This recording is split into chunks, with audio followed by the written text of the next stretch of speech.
Good afternoon all. This afternoon we start with the submission of the Guiney Family Trust. Who is representing them? Kieran Guiney and my wife Leonie.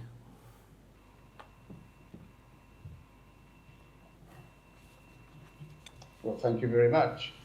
We have already the submission that you put in a few months ago, and we read that, so you don't need to read that to us, but this is your opportunity to speak to it and explain anything that you would like to explain on that topic.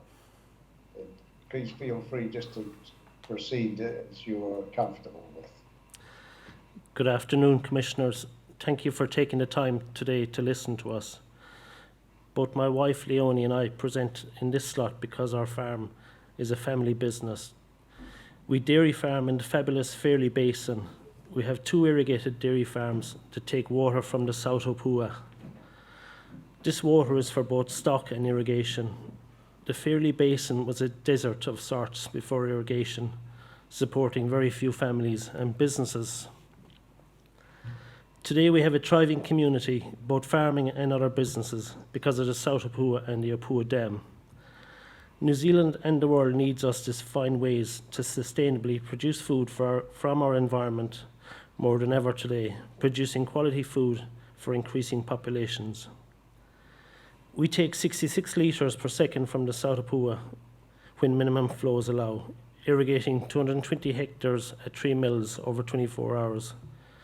This is a small daily application of water, and sometimes evapotranspiration can be between 2 and 6 mils per day. Under the proposed new irrigation regime from 2025, this would have an impact on our ability to grow grass or even sustain pasture. The South Opua is a river I fish in with abundance of trout. The water quality is excellent, biodiversity and ecology fantastic. As a Canterbury river in an catchment environment that delivers only 600 mils of rain per annum, it's imperative to understand nature at times delivers flows way below environmental Canterbury's desired minimum flows. At those times when we are not irrigating, the outcome for the river inhabitants are determined by nature. Species that survive in these rivers are those that have evolved to survive the sometimes very low flows that nature provides over hundreds of years. I invite you, Commissioners, maybe sometime when you're in Fairley, to come and have a look and we can show you this river. With irrigation comes profit and vibrancy. We have developed a wetland over the last 6 years. We have native fish and native birds now living in this area. Our farming business supports 20 people on the land. Profit from irrigated dairy farming also goes into our retail hub that we have developed on the main street of Fairley. We started with 2 old, poor quality buildings. Now we have 8 new tenants, new buildings, and a thriving population, creating jobs for all our locals. There is between 60 and 70 people who work in this hub. And these people supporting our churches, our sporting grounds and our school. None of this would have been possible without irrigation. So Commissioner, please let us continue to live in this attractive and stimulating region called Fairley, because we have looked after our river now and in the future. Leonie and I have an obligation to look after our environment in such a way that our 4 kids, our 20 staff and our retail hub and their 60 to 70 staff. Our river, the South Opua, is not over-allocated. We support step 1, that's 520 litres from January and February, 550 from December and half of March, and we oppose step 2, which is the 600 litres a second from December to March. Thank you, and I'll now hand you over to Leonie. Thanks, Kieran. Yes, well, thank you, Mr. Guiney. That's a good start and interesting things that you were telling us about. Now, Mrs. Guiney, your opportunity to put it from your point of view, please. Thank you, Commissioner Shepherd, Mr. Van Boothuizen. I'm Leonie Guiney, mother of 4 and employer of many. And there's Kieran's described our situation, there's one message I want you to take away today, and it's this, that a seemingly small difference in minimum flow, the difference between 600 litres a second versus 520 as a minimum flow in our South Apua, makes all the difference to our community. It's the difference between profitable, vibrant business and the resultant vibrant community and rural community decline. Yet it makes negligible difference, evidenced to both ECAN and to our own groups, negligible difference to the invertebrate community in the South Apua. You will have heard, Commissioner, in your career, countless arguments, sometimes extreme and exaggerated arguments that people tend to use to make a point.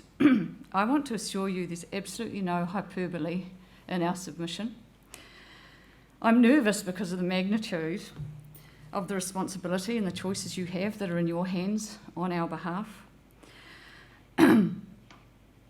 We appreciate your time and we trust that you do appreciate the size of that responsibility.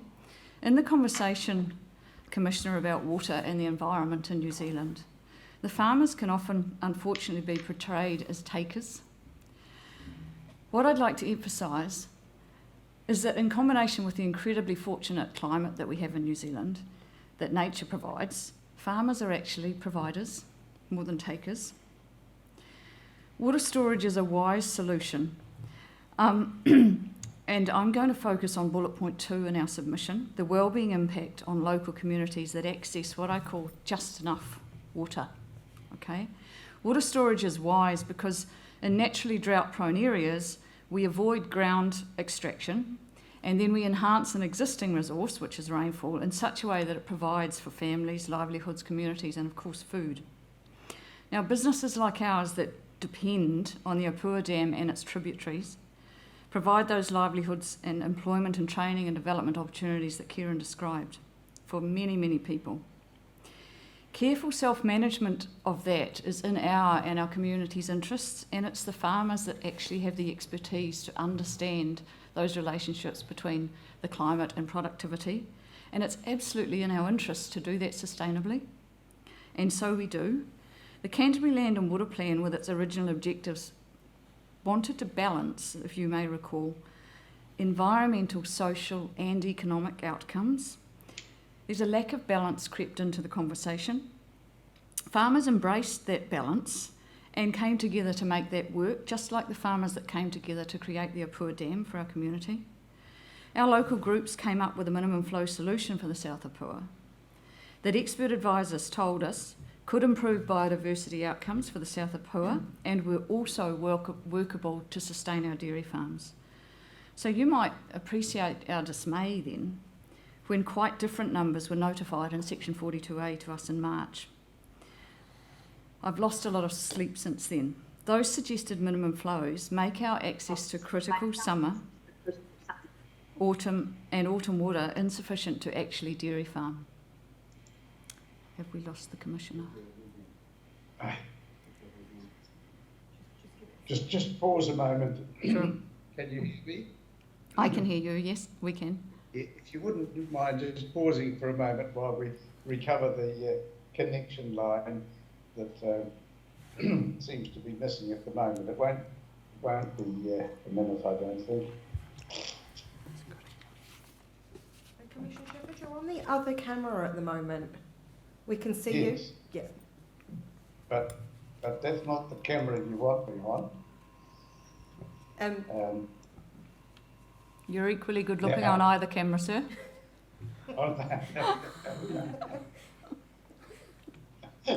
Well, I think we've recovered the missing link, and I don't want you to miss out what you were telling me, Mrs. Guiney, Okay. just because of that. So would you go back a sentence or two and pick it up again so that we capture every point that you're making so eloquently? Thank you. Sure, I was talking about how critical it is to us that we have careful self-management of our tributaries because our future and our community's future depends on it, and our farmers have come together to manage our tributaries very, very carefully for both productive and environmental outcomes. And the original Canterbury Land and Water Plan had in its original objectives to balance environmental, economic and social outcomes. And there's been quite a bit, in our opinion, of imbalance sneaked into this plan. Our local group came together, 2 years of work we did, meeting with all stakeholders. We came to agreement. We had very, very good interaction with Fish and Game and all interested stakeholders. We came to an agreement on a minimum flow solution for the South of Pua that expert advisors told us could improve biodiversity outcomes for the South of Pua and were also, and here's the key point, workable to sustain our dairy farms. You might appreciate our dismay then when quite different numbers were notified in March to us in section 42A, which suggested minimum flows that make our access to critical summer and autumn water insufficient to dairy farm. So our submission specifically relates to the South of Pua and the flows that were agreed upon and designed to work with the hydrology of our dam. What I want you to appreciate is just how a difference of what seems small, 80 litres per second, for example, a minimum flow from December to March that ECAN's proposing of 600 litres per second, versus our proposal at varying times, but on average 520 litres per second, costs a local human community a whole lot more than it costs the invertebrate community in the river. These might look like small differences on paper, but we are very familiar with daily flows because we farm with them over the summer and our livelihood depends on it. I can assure you the South of Pua often flows in the range between 500 and 600 litres per second from November right through to April. At a minimum flow of 600 litres per second, our reality is that for much of the summer in most years we simply wouldn't have any water take. This would reflect the sort of environment we were in 2014 when nature didn't even provide 400 litres a second minimum flow. That was a major drought for South Canterbury and all of our milking cows ceased at the end of February. That's March, April, May, June. That's 4 months prior to that's a totally economic way to run dairy cows. The vibrant community of employed people that Kieran describes would turn into yet another rural backwater if we had a 2014 every year. Section 42A creates a 2014 every year for us. So what is not the case, and this is really important, is that a little less water available at certain times just means a little less productivity, because we could live with that for irrigated dairy farms. It's not a linear impact. There's a tipping point at which if sufficient water is not available in the critical months, which is why we need irrigation, the pasture growth needed to sustain dairying becomes completely impossible, and the infrastructure investment in dairy obsolete, as we described in our submission. That renders our land capable of only dry land EBITs, which are 1/5 that of dairy farming. Now, we included the video of our lovely contract milker in our submission to illustrate the people development opportunity that access to water allows for us. We've got fabulous young people. They're educated, they're energetic, and they're superb contributors to New Zealand. Our 16-year-old daughter rose at 4:30 this morning to milk before school, by choice. She loves it. She relief milks for a contract milker who works for us. That contract milker was once a townie like me with no family land, just a degree in agriculture and an absolute passion for farming. At 26, she's employing 5 young people, and now she's employing our own daughter in the morning. She's building a future and building future for other people. Katrina milks because she's saving to go to university, Lincoln University, to study ag, and she doesn't want a student loan because her parents have taught her you mustn't take on debt unless it's generating income. Okay? Our Bobby Square investment is the other means of funding our children funding themselves through university. All of that comes from the cash flow from irrigated dairying farming. So to conclude, I just want to explain that water is the lifeblood of our community in places like Canterbury. Carefully planned access to the right amount of it is all we're asking for. We've very clearly proposed the flows that work for us, which experts have argued have no significant negative impact on either water quality or biodiversity. This is a plea, Commissioner, that you trust we are not simply trying to negotiate a business outcome for us ourselves personally. The impact of ECAN's proposed flows in 42A on our children's economic future and the well-being of our local community are absolutely disproportionately negative relative to any environmental benefit. ECAN has provided no proof of significant environmental benefits that justify the cost on our river. Our expert advice is that the water quality and biodiversity in the South Apua are currently very good. We request that you reject the ECAN proposal of 600 litres, step 2, from December to March, and reinstate our stakeholder agreed consensus proposal for 520 in January and February and 550 in December and up to the 15th of March. Thank you very much for listening. Well, thank you, Mrs. Cullen. Do you have any questions, Commissioner Van Voorthuizen? Just one question. The points you've made regarding the South Opua are very clearly made, so thank you for that. I just noticed in the pre-circulated evidence you also opposed table 14Q, which is for the Upper Opahi. Do you also abstract from that water body?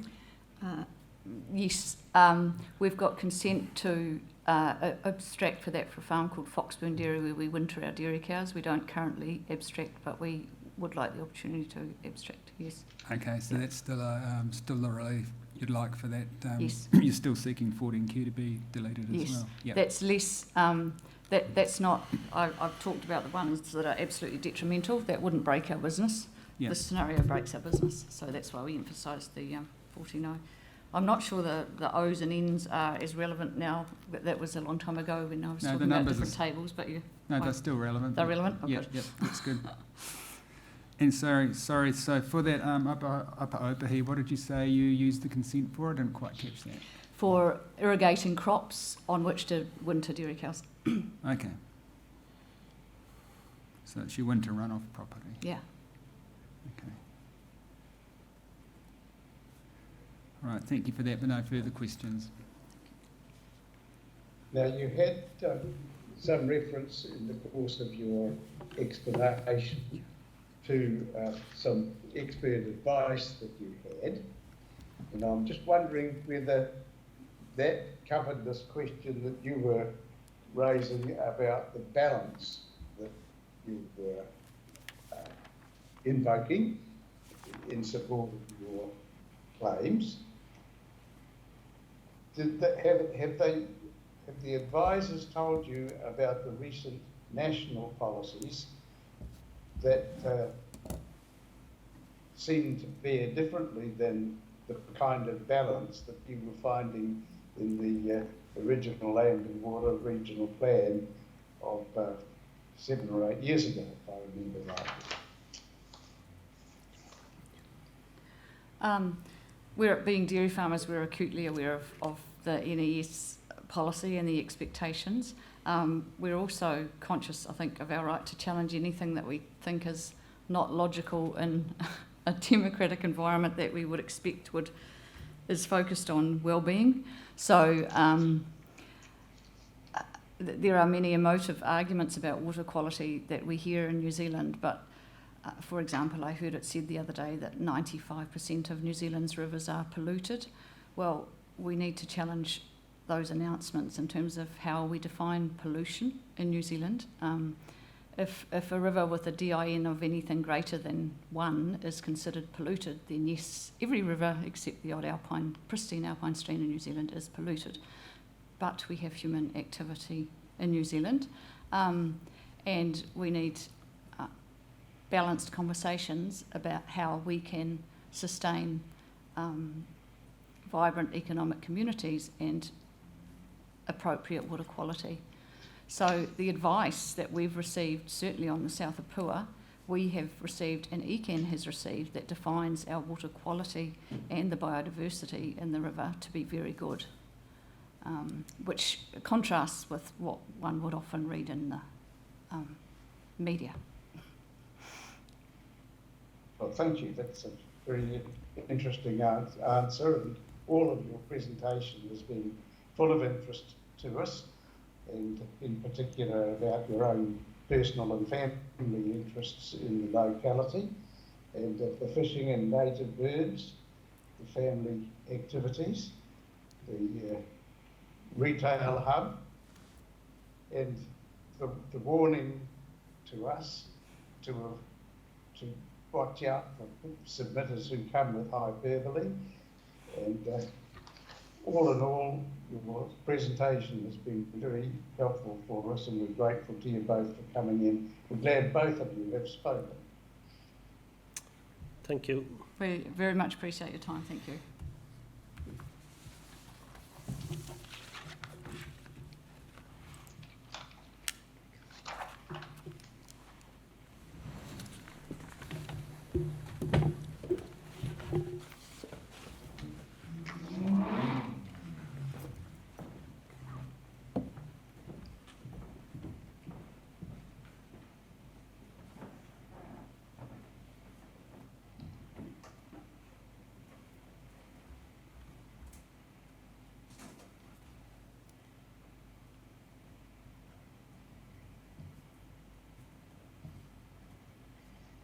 Mr. Stone present?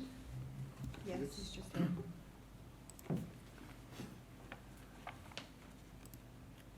Good afternoon, Mr. Stone.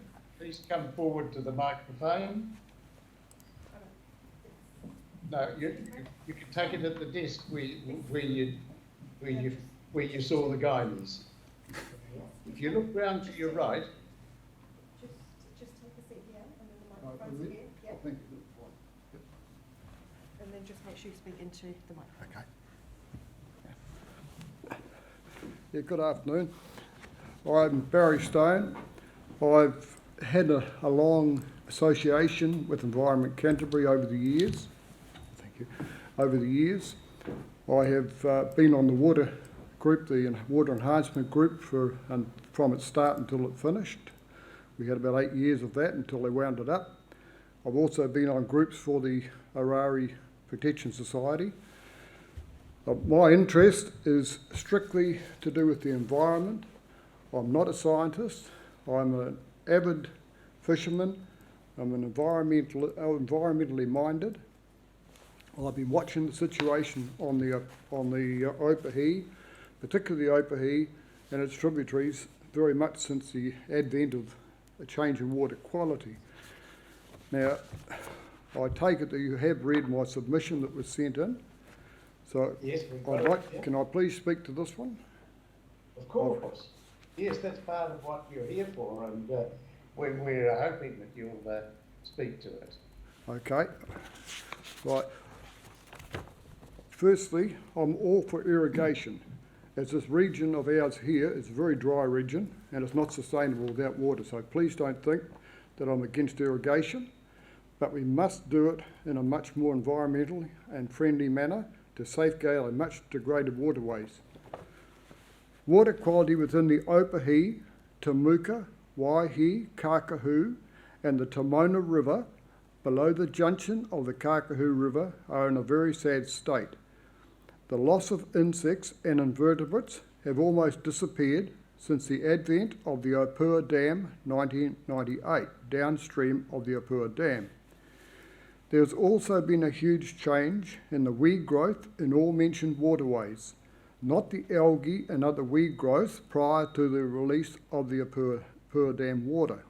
We used to have a lot of filamentous algae and other natural diatrams like the natural brown algae and that in those waterways. They've gone. Famidin has two dangerous chemicals in its makeup, namely anatoxin A and anatoxin B. Smell from gerasimine attracts dogs to its musty odour and has been responsible for many dogs requiring vet treatment, plus some dogs have died from ingesting it. Fish within these waters that do survive are strongly tainted and therefore not truly suitable to be eaten. These chemicals contained in Famidin are that toxic that they cannot even be boiled out. By Pleasant Point and Timaru water is also abstracted for municipal use. Many questions have been asked how safe this water is. A comparison of water quality within the Opua River system is made very clear when you visit to the junction of the Opua River and the Oparee River. The water quality above the junction in the Oparee River is in a pristine by appearance condition, but the water in the Opua River is in a filthy mess and has a very bad odour. Insect life in the Opua River is almost non-existent, as any chemical content in a river at approximately 10 parts per billion kills all insects and invertebrates, making the river sterile. When we sampled the Opua River, we found almost no live insects. Now, some of the insects we did find were very lethargic. In comparison was the Opua River, 100 metres above the junction, where the insects and invertebrates were outstanding, just as of the Opua was before the degraded water entered the system below the junction of the two rivers. What went wrong? We now have no natural floods in the system, as the Opua Dam controls the natural flow from the Opua River. The Opua River, when in flood, can carry 200 to 300 cubic metres of water, which used to cleanse the Opua River and the gorge, and the whole Opua system was assisted by that water. Now we get a controlled amount come down that's very, very minimal. The Tangawai River also used to carry much more water before the Opua Dam Company sold off water rights to irrigation by transferable water rights.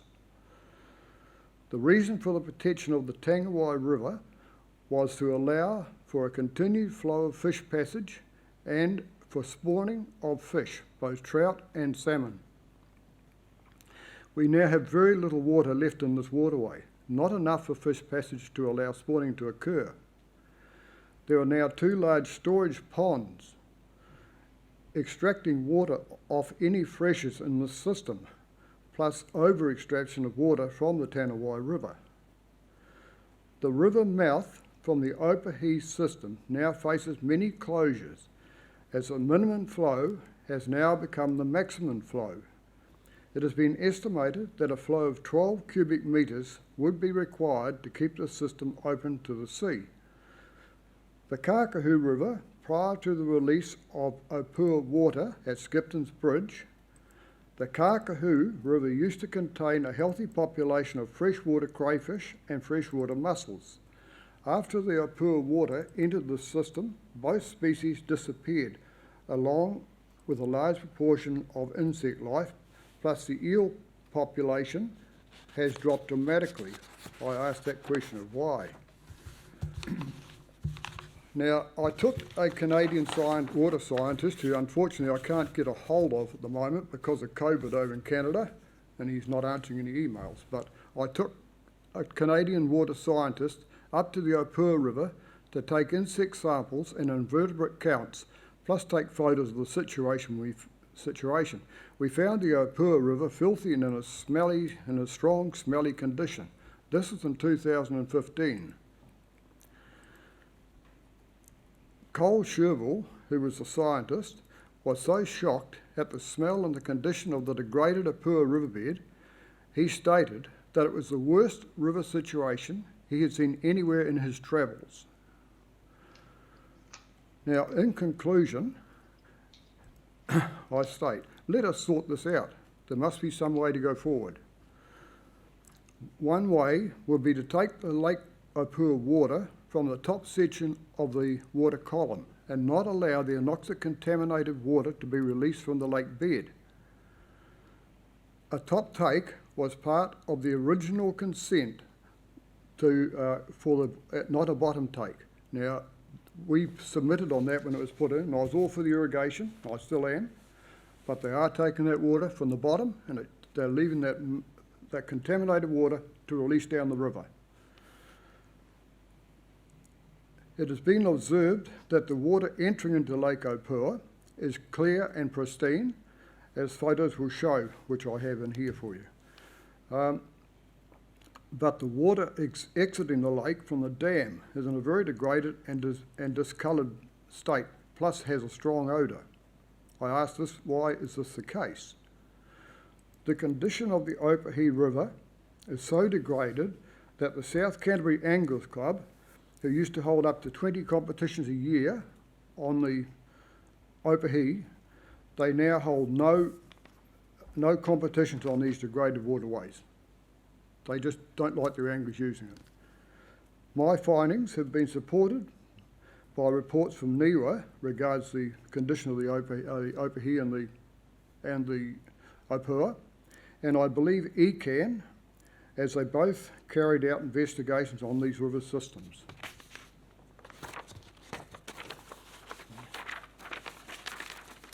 So that's my thoughts on this issue, and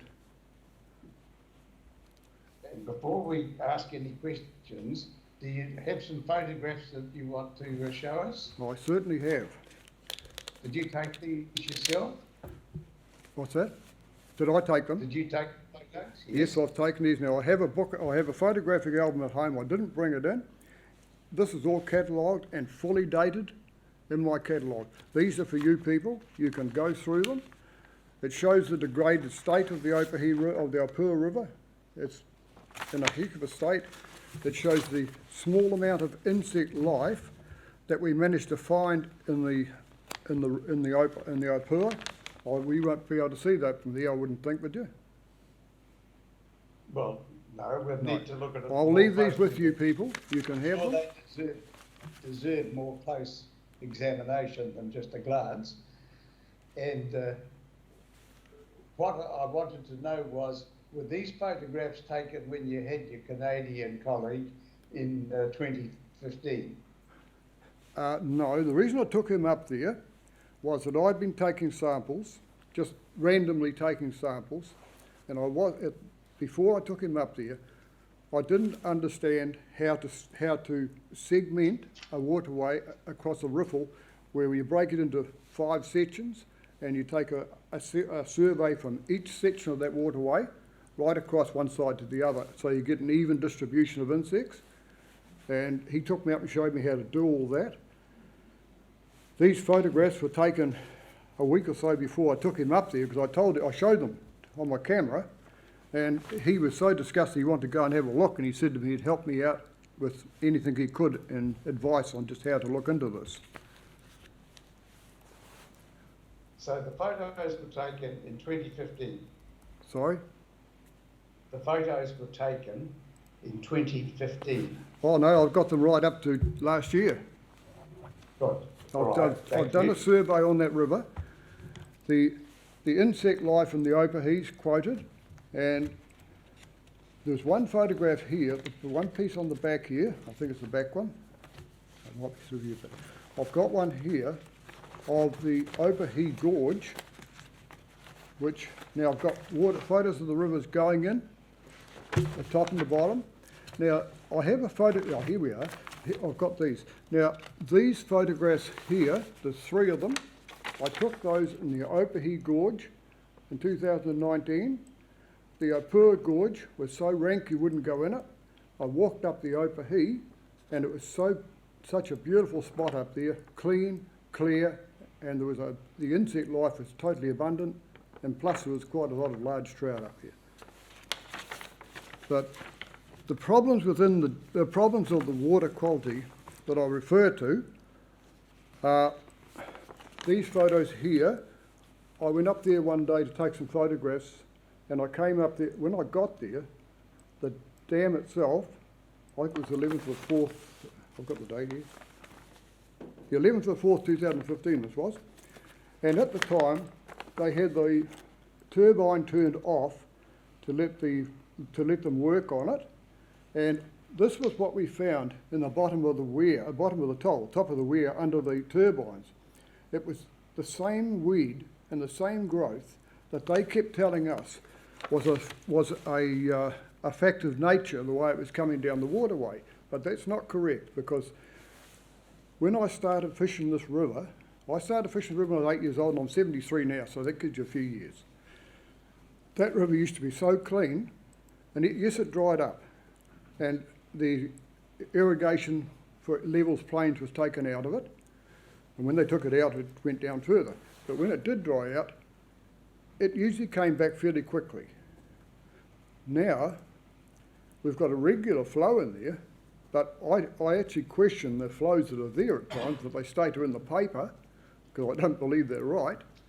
when I can wade across to my knees and not get wet, and they say there's 7 or 8 cubic metres there. I don't believe them, but that's another story. But this is where that problem starts. Now, that black growth started to come down the river within 12 months of the dam releasing the first lot of its water down. We tracked it all the way down until it went right down through Raincliffe, through Hanging Rock, and ended up right down at the mouth of the river. And the whole river was repugnant. You couldn't go near it. We've still got warnings up on the trees regarding that now. So you just don't drink the water. And that's another thing. I have been there and been at the Main Road Bridge when I've seen people taking buckets of water out of that river when it's got warnings up and boiling it for drinking. Well, I'm afraid you can't boil out the toxins. So I think there needs to have more warnings on that river regarding the safety. And there is another safety aspect which I would like to see done too. Last year, they released a couple of lots of water up there, quite large volumes, and 2 people I know of got caught. They crossed the river and they couldn't get back to their car. It came up while they were there. Now, surely there must be some sort of a system of, even they had a siren system down the river somewhere, at intermittent spaces, that they could sound it, that they are raising the river, because people don't know. And a lot of people don't get the paper, so they don't see it. So that's a health and safety issue, really.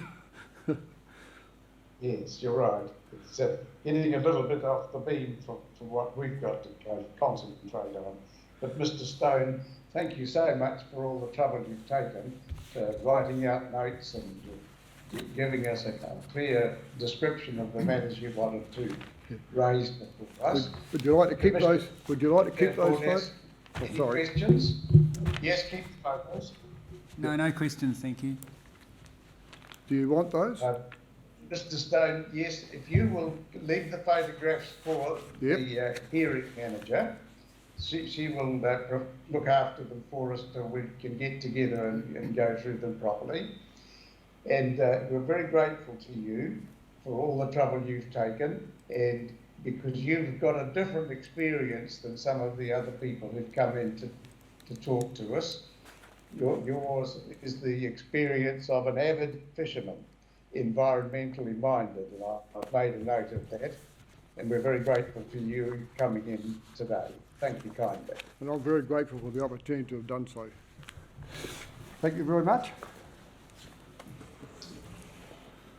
Keep the good work up.